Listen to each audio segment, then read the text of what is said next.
Salut à tous!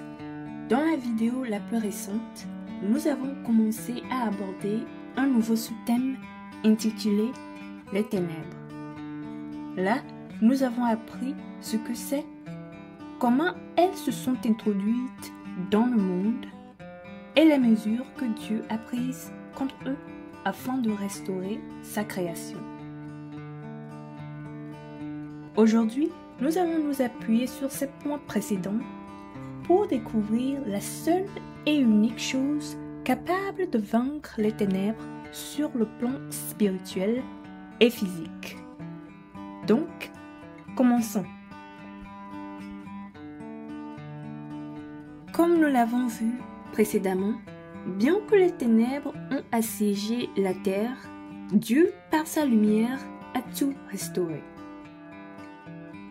Cependant, parce que les ténèbres, à savoir Satan et ses démons, étaient et sont toujours sur la terre, ils ont réussi à corrompre à nouveau l'œuvre de Dieu, apportant ainsi une obscurité spirituelle complète sur la création de Dieu.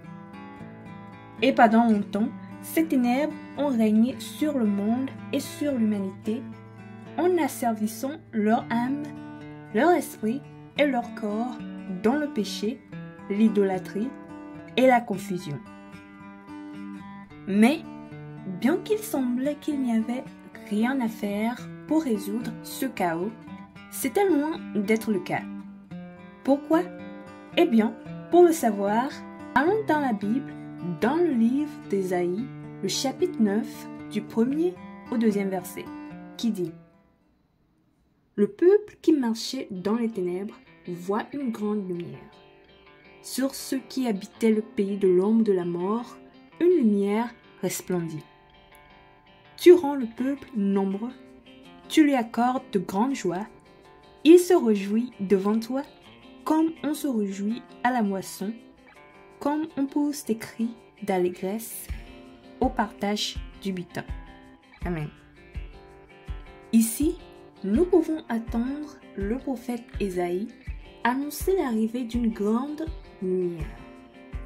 Et cela parce que, bien que sa création a été capturée par les ténèbres, Dieu n'était pas du tout découragé, car il était déjà déterminé à sauver et à restaurer l'humanité une fois pour toutes en lui avouant sa grande lumière.